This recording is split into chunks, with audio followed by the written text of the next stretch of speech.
If you've ever wondered whether compersion is something that you can learn, or if talking about opening up your relationship is the same as being ready to open it, then this episode's for you.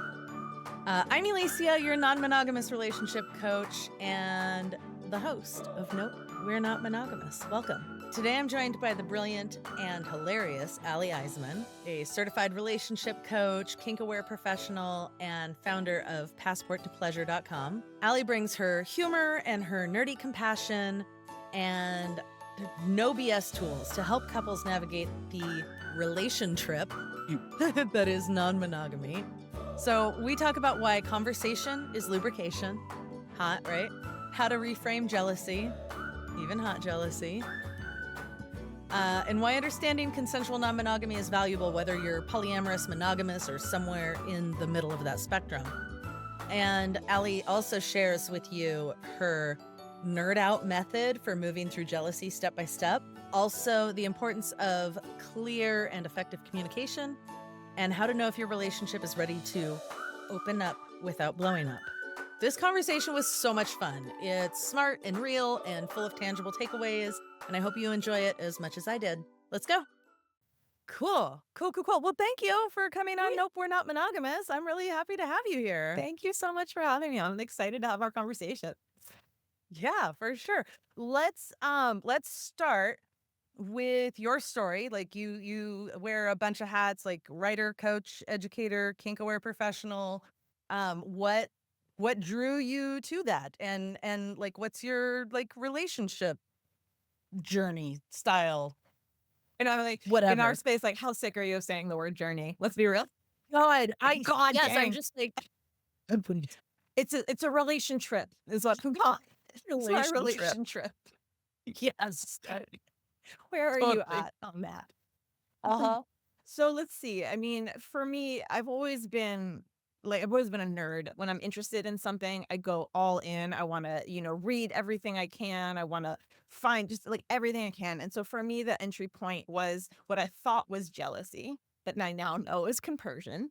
I Ooh. really enjoyed hearing about my partner's, previous exploits, fantasies, etc. This is, up until 10 years ago, I was dating monogamously. I called myself a serial monogamist. I was only dating men. I would be with them for about the same amount of time, and then I'd be single for about the same amount of time, and then boom, into the next one. You know how that goes. So again, I'm a nerd. When I see there's a pattern, I go, ooh, pattern interrupt. Let's see what happens. What's on the other side of me being single for a little bit longer? And I discovered that the answer is all of the shit.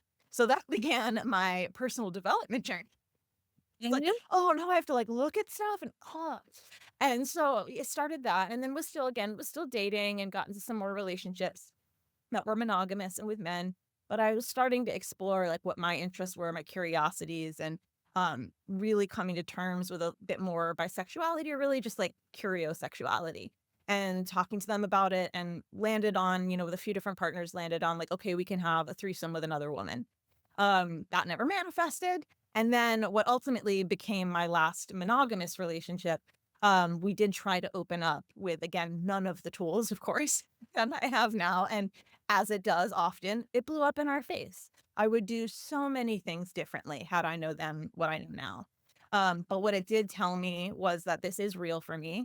And I need to explore it on my own, at least at first, so that I don't have any more, emotional casualties on my conscience. So what is this? What does it mean? Like, I know there's, parties out there, and I've seen Eyes Wide Shut. Like, there's people, like, what do I do? Like, do I need a mask? Like, what? And so just opening myself up to just not knowing. And I figured, okay, if I'm doing this, I haven't done the single thing. Let me get on the apps. Let me like meet people and start checking off, one afternoon stand and this and that and just all of that. And I just started meeting people is really what it was, and getting, I got invited to my first play party, which was like just as validating an experience as my first open experience, and just like kind of kept growing from there. And for me, it was very community and education driven. Again, like I nerd out. So I was just any book I could find, anything I could find anywhere to absorb, talking to people, meeting to people, going to events. When I get invested, I go all in. So I started hosting stuff. I started hosting parties myself and just learning by doing. And Yeah, I jokingly say, but also very seriously, I learned everything the hard way so my clients don't have to.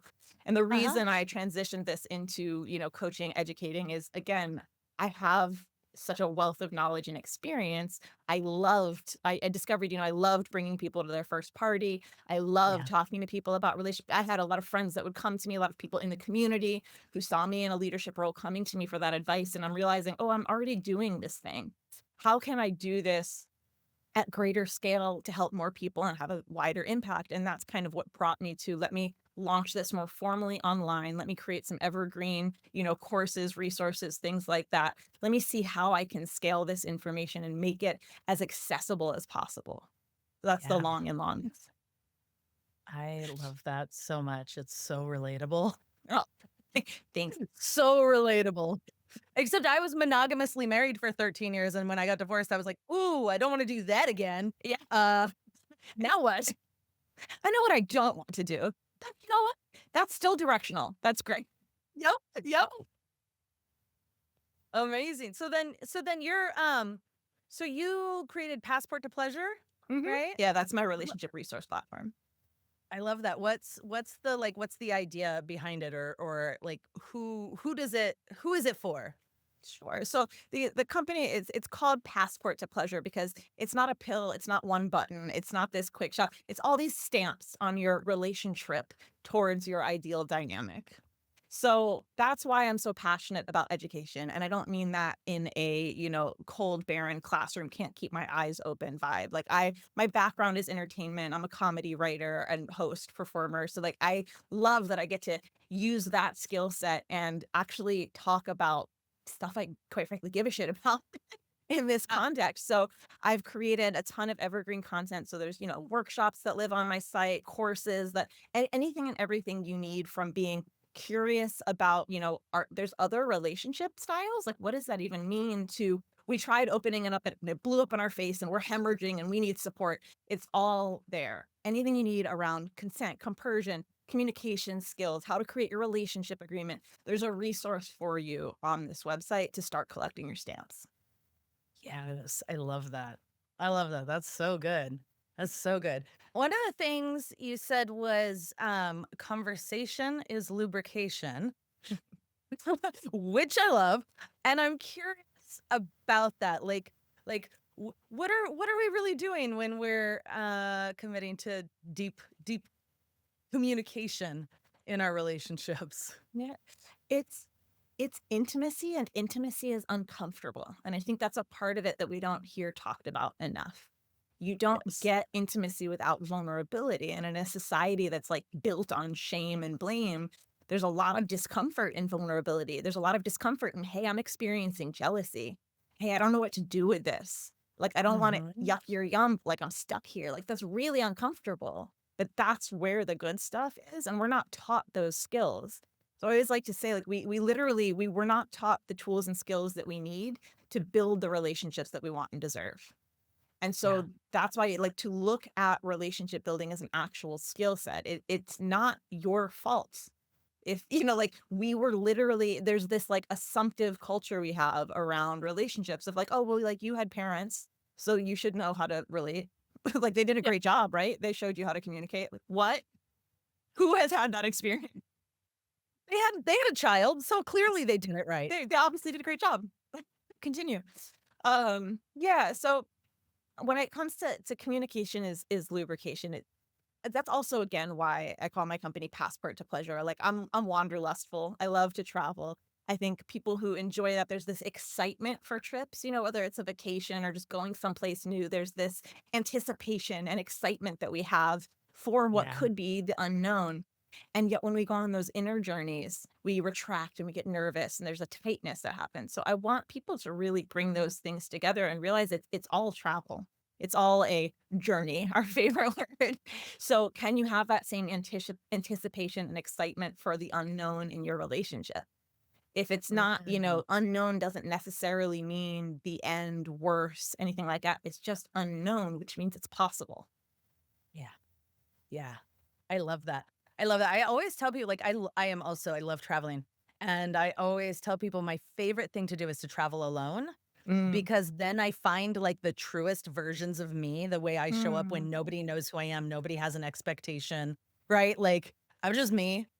And, mhm, and taking that into relationships, like going, oh, how would I show up if there was no expectation, if I wasn't supposed to fit in this box? mhm. Yeah. Absolutely. I find that too, just on a personal note. One of the countless things I love about multi-partner dynamics or open relating is I have that sense of freedom as well. Like I love having invested relationships in my life that I feel very secure in and stable. And then when I do come across, an opportunity to connect that's occurring naturally, there's this like rootedness, there's like confidence, this authenticity, this I got nothing to lose. Like, sure, this is me in the raw. Like, it makes those connections so much more immediately authentic for me. And like, Yeah. there's just no pretense. There's no Yeah. need. And then I know technically, like, we don't need that anyway, but we're so conditioned to, like, best foot forward, present ourselves in a certain way. And we waste a lot of time, honestly, and energy doing that. Just like be the version of you want to be, but just be that every day. So that's just who you are. Yeah. Yeah. You'll get the ones that fit that. Exactly, The rest exactly. will self-select out.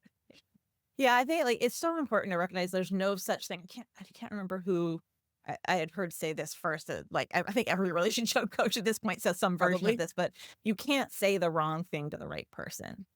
Yeah. Like, that Completely. that's not a thing. Your Yeah. people are there. They hear you, they see you, and if they're not sure, they'll ask a question. They're not gonna run away. Yeah. Yeah. Oh, it's good stuff. Earlier, you said something about you found jealousy was actually compersion, and I am super curious about that. Mhm. Yeah, so all the fun words that I've learned Right? on this road. Yeah, I've had the pleasure of a friend and colleague of mine, Dr. Marie Tuen, who's like the foremost expert on compersion. He really also opened me up to the idea of, erotic compersion specifically, which is what I do feel. I feel compersion in general. It can be platonic to friends I really care about, but I can actually even experience erotic compersion for people that I feel platonically towards, but I get very excited by their joy and their happiness. So jealousy, just for those who aren't sure, like jealousy, compersion, it's commonly called like the opposite of jealousy, but it's not really accurate because you can Yeah. experience compersion and jealousy simultaneously. It's not like they cancel each other out. I've had the specific and delightful pleasure of having that experience recently, which I'm happy to talk about as well. But for me, I feel compersion very easily. I get a lot of joy and I get a lot of pleasure from my platonic romantic sexual relationships. When I have a romantic or sexual partner that I'm like very close with, very secure with, it brings me so much joy to like, oh, I'm like, yes, everyone, please, like, please know this person, like, be a part of this experience because I want more of that in the world. I want more of their joy in the world. I want people to experience the version of connection that they offer the world. Like, it's just more is more to me in that environment. And then we go into zelophilia, which is hot jealousy, when jealousy becomes a turn on. So Uh-huh. you can have jealousy is not generally a pleasant experience. It's a lot of very uncomfortable emotions it's connected to, a lot of fear of loss, that sort of a Mm. thing.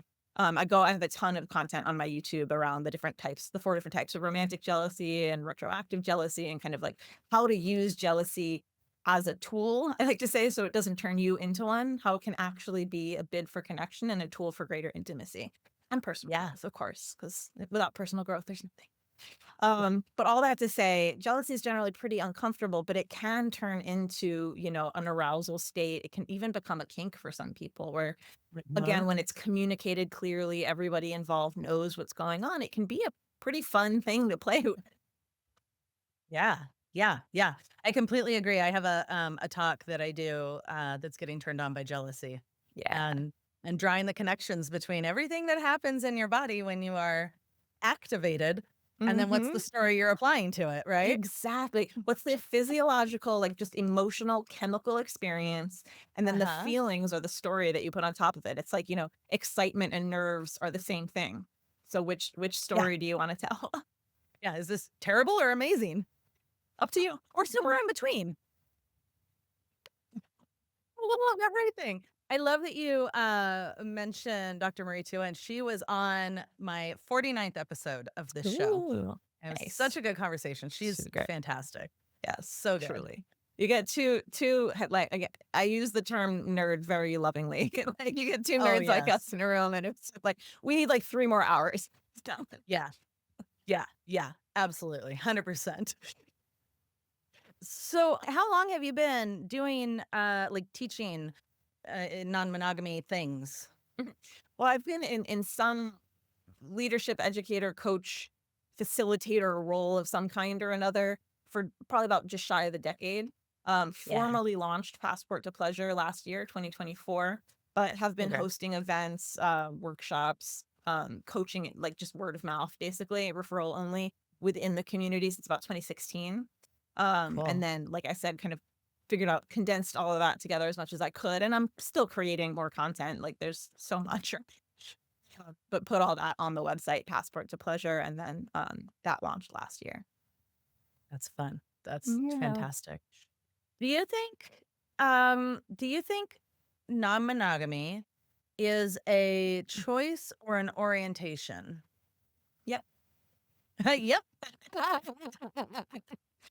Uh-huh. I think it's great to have this conversation. Just like, sexual orientation can be so fluid. Yeah. Relationship orientation can be fluid. And there is a lifestyle element to it.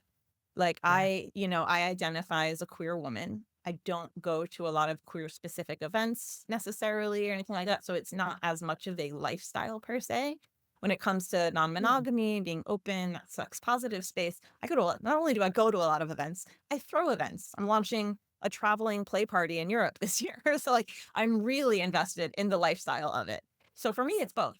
I very much identify as a non-monogamous relationship orientation.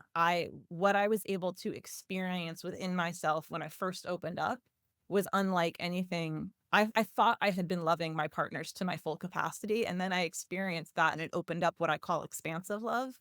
It was just this Yeah. other, like, ethereal thing I couldn't even communicate at the time. It was like here I am with somebody else having a beautiful experience that I'm very present in and really, my first experience was with a friend of mine. So we already had a beautiful friendship. It was investing in that. But my partner, who wasn't physically present, was also very much a part of that for me. And it poured into our relationship, made me feel connected, seen, safe. There was just all this stuff unlocked in me that I didn't even know was hiding away. And as I've continued to explore that and develop all these different communication and relational skills, like I it would be inauthentic for me to try and be in a monogamous dynamic or I should say, be a monogamous partner. I have dated people who are monogamous, who understand and celebrate and accept that I am not. So we're in like a monopoly or a monopoly relationship. And it's not fun. And Let's and mash all the words together. and it's just like it's very much a part of how I relate. And I want to be the best, most fullest, most generous version of myself as a partner as I can be. And that is possible in open dynamics for me. Yeah. Yeah. Yeah. I love that expansive love. Yeah. That's like, It's just a yes and. It's like yes. literally even the uncomfortable stuff. Even though, because Mhm. I have now since experienced actual jealousy, and yeah, it's very unpleasant.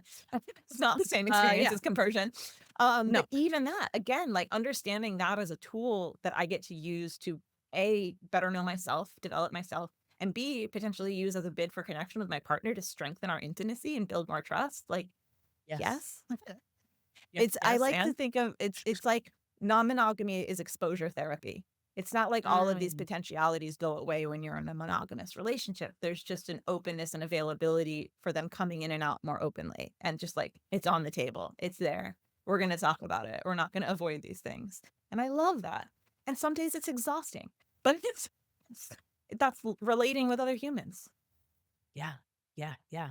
Yeah. Exposure therapy. Yes, it absolutely is. And I often work with clients who are willing to experience all of the discomfort that's coming along with this. Like they're like, "Yes, I'm willing," and also they're so uncomfortable and they're so activated, and I'm like, "You can throttle that, like, you can slow it down. Mhm. You can take space to integrate things. You don't have to Yeah. constantly grow." Yes. Yeah, I think it's super important to talk about capacity in that Yes. regard. That like time is real. It is our only limited, finite resource, but it is, Hmm. we do have to be considerate with it. So like you can titrate that experience. It doesn't Yes. have to be like, oh, immediately I'm aware of this thing. Let's talk about it now. We have to figure it out now. Some things take maturation. Some things need to marinate, It's Yes. not for dinner tonight, it's for dinner tomorrow. That's okay. Yeah. Yeah. If I had a nickel every time someone was like, well, I know what the problem is. Why isn't it solved Yeah. now? Oh my God. I I know am what it that is. It wouldn't be an issue anymore. that is so like that is something that I'm constantly working on within myself because I'm such a doer, productive, achievable. If I know the thing, then it should boom. Like I can see it. I can write it down. Like it's there. Like Nope. that's not exactly how the human body works. It's, there's Nope. a lot of things going Unfortunately. on that have to catch up. And so I've learned, yeah, it's again the overused term. It is very much a journey. It is a relationship that you're on. A So don't rush it. relationship. Don't rush it. Yeah. If you spend your whole time, I'm gonna really stretch this metaphor. Go with me. If you spend your whole time on this trip looking for the exit that you're looking for, you're gonna miss all the great scenery and the tunes that you're playing in the car and the sing along and everything else. Like it's all there. You're gonna get to the exit. You're gonna address it. You're aware. You know what you're looking for. It's great. It's still there. But like, take a look Yes. around. Enjoy. Okay. So as you were saying that, what I was picturing was being on the It's a Small World ride in Disneyland. Epic. You can't get up it. You have to Yeah. experience all the songs and all the animatronics, but you will get to the end. Ideally, Just unless enjoy they it. like overheat. I have you ever had that happen? I got trapped. I got Oh, trapped. gee. That for a little while, that song was very triggering. That's too much exposure It therapy. was exactly that's too much. And this is where titration comes in. You just, Yes. Oh my gosh, that's amazing. What would you say has been one of the best, like, tools or ways to, reframe or get out of, jealousy? funny you should ask. So this is obviously like a big topic, as you know, as a coach yourself. Like it's one of the probably the biggest, most common one that people come in with. And I love because it's generally the initial query or the initial outreach is some version of how do we get rid of jealousy? Huh, And my how do answer I is like, oh, I'm eliminate so this? sorry, we can't do that. But if you'd like to actually learn how to use jealousy, how to make jealousy your BFF for personal growth and greater intimacy, that we can do. And so through working with my clients all over the world, through my own, my own relationship, my own journey, and through again, nerding out, there's so many tools out there and so many practices, and it's wonderful. I'm someone who I love like memorable, like how do we put it into a formula? How do we make it like a bite-sized thing that people can put in their pocket and take with them? So I created what I call my nerd out on jealousy technique. And I actually Right? built a whole workshop around it as well, but you can also just get the like a PDF with it's just a process basically. And so each Yeah. letter stands for a different part of the process that walks you through how to transform a very activating experience, which is jealousy, into something you're actually mindfully choosing to do something with.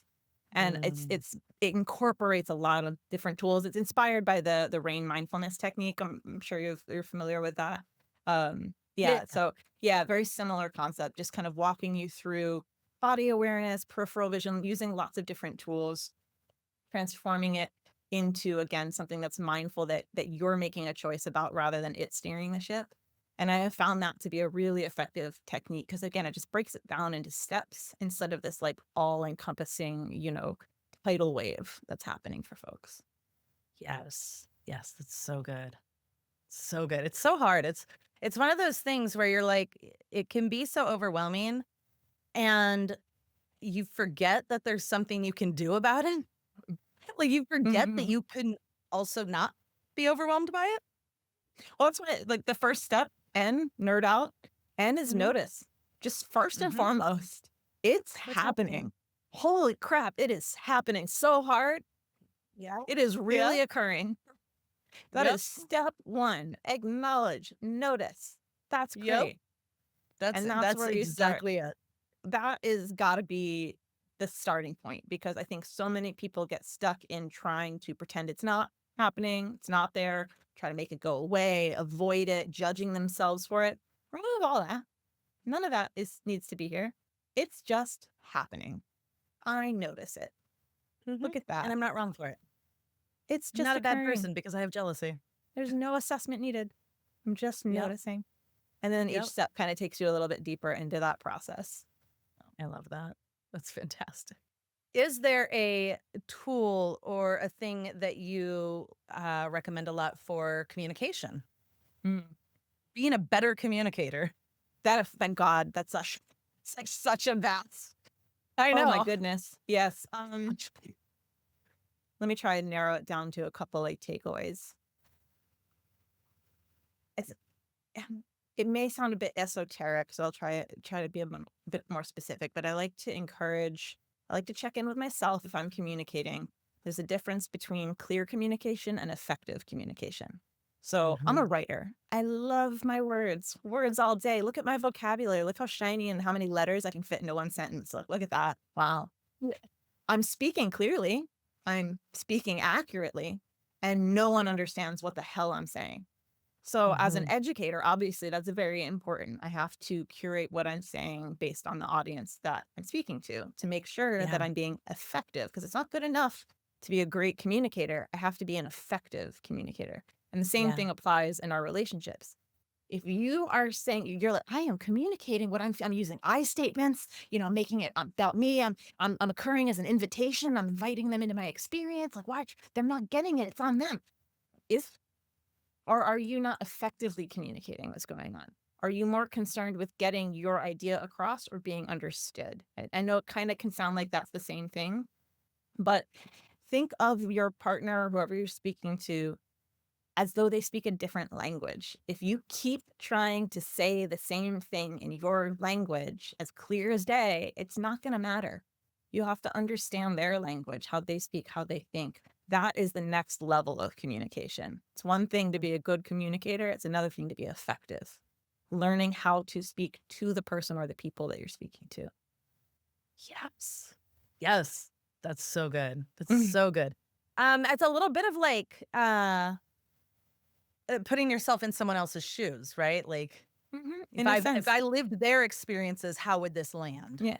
How do I know? How did they hear this normally? And you know what? You also might not know if this is a new relationship.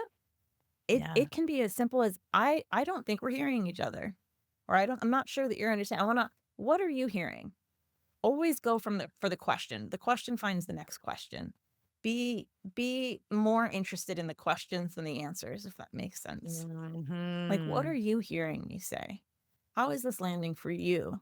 Let them tell you how to communicate with them. Yes. That's a much easier path than just trying.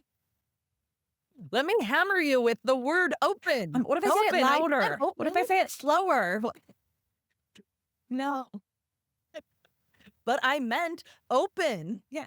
Well, and that's actually the guide. Like a lot of people will come to me of like, I want to have that conversation with my partner. I don't know. Like, I think I want to try opening up our relationship, but what if they leave me? What if we lose everything? What if it blows up in our face? How do I even have that conversation? And I slow them down and I'm like, you actually don't know that you want to have the conversation about opening up your relationship yet. You actually don't know, because you don't even know what that means, what version of that you want. The conversation you want to have right now is find out what they think about that. Have they heard about the term consensual non-monogamy? Maybe you share a video you saw on TikTok or a movie that just came out and you say, hey, you want to watch this together? I'm like, this is like totally new to me. Let's see what this is. Get curious together before you even go anywhere near, I want to open up our relationship. Yeah, too many people are trying to solve the problem before they're talking to their partners about the problem. I'll come to you with the solution that you didn't even know there was a problem. Yeah, exactly. No kidding. People are feeling, what's the word? Like sprung on. Like I can't think of the word right now, but like surprised. And of course they're going to be on the defensive. They're feeling like we have a problem now. You're talking like there's a lot of, self-protection that goes into that. It's scary. So it's a lot more powerful to come to your partner with, you may feel very excited at all the possibilities, and that's great. Get curious then. Curiosity over commitment for that initial state, for that initial conversation. Yeah. Curiosity is so Or I should say freaking curiosity important. over conviction, I should say, more than commitment. Yes, I like that. Committed to being curious over convict. I'm all about alliterations. Let's mash the words together and give them all the Yes. same sounds. Like I said, I love my words. Too many of them. That's amazing. Okay, tell me this. What is one of the weirdest or most awkward or most intrusive questions you've gotten about being non-monogamous? Personally or professionally? Yes. Well, I probably answered your question right out the gate. It's when people don't honor the very firm boundary that exists between those two things. The the assumption that our consultation call or clarity call is a first date, like, or they get to now ask me out. I'm like, oh no, that's not. It's a very interesting thing when you coach. Like, I'm not technically a sex educator, but I fall under that umbrella because I teach alternative relationship dynamics. And there's this just such an interesting, although I would say it probably does have some of my friends who are more like mainstream relationship coaches. This occurs as well, where there's um projection that happens. Yeah. That people, you're feeling seen and heard about a very vulnerable part of yourself that you haven't been able to express before. That's what love feels like. And so, of course, there's that element. So, of course, I have grace about it. I'm not, upset. But yeah, it's not my favorite thing. Um, as far as like, I'm trying to be like directly. Oh yeah, I mean, let me go through the glossary. Which story? It's. I think it's this. There's this like shortcut that people seem to think exists. That like now you can just ask me about my sex life in any environment or like things like that. Or I'm just like, oh, I'm so sorry. I really just want my coffee. Like, can I just like vente? Thank you. I would say that's probably because it's interesting because I am an open book. I do love talking about this kind of a thing, but Yeah. context is important. I am a human being and I am not available in that way all of the time. Some days, sometimes I just want to sit quietly with a book. I don't want to talk about that, and It's not it's even a smut book. yeah. And what you was saying? So then it's not even a smut book. Yeah, it's not even. It's just like a very like sci-fi fantasy. There's dragons. It's great. Relatable. Very, Yeah. very relatable. Is there anything that I haven't asked you that you want to share with the listeners? Yeah, I think something that I really, really would love for people to understand is even if you are monogamous, learning about consensual non-monogamy, understanding that there are all kinds of different relationship styles will only strengthen your relationship. Because when you understand what's available to you, you can actually make a choice. When you're just taking a prescription, which is what our society says, it's this is one kind of relationship, this is your only option. If it's not working for you, you're the problem. That's a prescription. It's a prescriptive mindset. So you're not actually choosing that. So when you actually understand the whole landscape, you can knowingly and willingly say, I am monogamous. I want to be in monogamous relationships. This is what that means to me. This is how I do that. And this is how I'm going to meet and engage with people to create that together. Outside of that, it's not a choice. So it's just an empowering experience. If you learn about consensual non-monogamy, that doesn't make you polyamorous. It doesn't make you non-monogamous. It makes you interested in investing in your relationship. That's so good. That's so good. Yeah, creating relationships that work for the people in the relationships. Yeah, no matter what the dynamic is, I am here for my monogamous people. Like, do not ever hear me as saying non-monogamy good, monogamy bad. Very interesting conversation. What is good to me is, again, educating and informing yourself, having self-knowledge, understanding what your actual needs are in your, emotional, romantic field and your sexual and physical field. Like, those are different needs. What are they? And then understanding all the different ways you can build relationship to support those needs. That those needs can grow and change throughout your life. And it's okay if your relationships grow and change too. Even if you decide I want, one partner to do this with, even that partnership is going to shift a little bit over time. And that's okay. We're supposed to grow. That's how we're designed. Yeah. Beautiful. Beautiful. How can people find you? I'm on all the things. I'm very accessible. Passport to Pleasure. So it's the number two, the numeral, passport2pleasure.com. On Instagram, TikTok, Substack, even. I have a very active Substack, a very active YouTube. I release content weekly. I love getting this information out there and I respond. If you reach out on any of these platforms, I am creating this for you. I want to know what you need. I do work with coaching clients on a limited basis. That's why I've created so much content that you can find on my website and again, also on YouTube, on Substack. I want everyone to have the information they need at the access point they need it at. Not everyone's ready to work with a coach one-on-one. It's very intensive working with a coach. You have to be ready for change because it's very Yeah. different than therapy. For those who aren't familiar, therapy and coaching, not the same thing. They work great together. But if you think of it like this, therapy is really more focused on the past, helping you understand how you got here, why you're stuck. Mhm. Coaching is about giving you the tools in the present to take you towards that future you want to have. So it's Yes. really pragmatic. And that's why I chose to become a coach rather than a therapist. I'm very pragmatic. I'm very, action oriented. I want my clients to have a plan that they can start executing on. Let's make the mistakes now so we can learn from them and recalibrate. I love working directly with couples, individuals. I work with all relationship constellations to help them at transition points. Most often, clients will come to me. They're a couple looking to transition to some version of non-monogamy, but it can Mhm. also be people who've explored some version of non-monogamy and are looking to renegotiate what that structure looks like. It's Yeah. people that are looking to maybe even close that relationship. It's individuals who are looking to date, but what does that even mean to date non-monogamously versus monogamously? So I work with a lot of different folks. For me, the sweet spot is really about that transition point, really giving people the tools to start making relationship as a choice.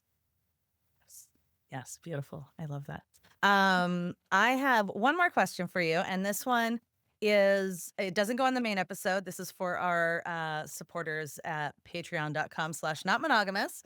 And it's called Just the Tip. The question is what is a favorite or best sex tip that you would share?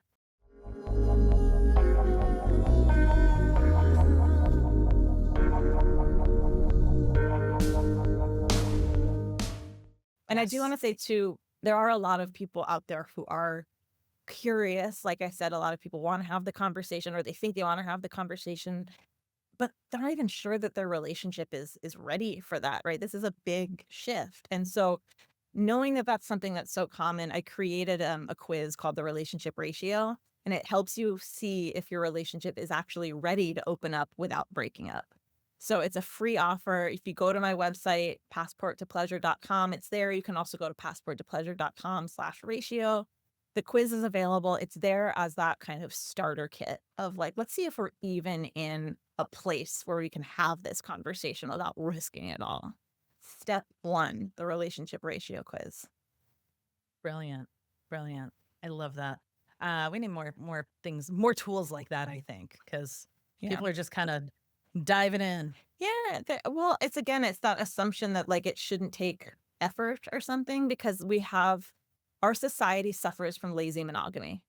That's what I call it. It's that Yes. you just fall into it. And then, I've got my partner now. I don't have to like make an effort in any way. And we wonder why divorce rates and unhappiness rates are so high and infidelity, et cetera.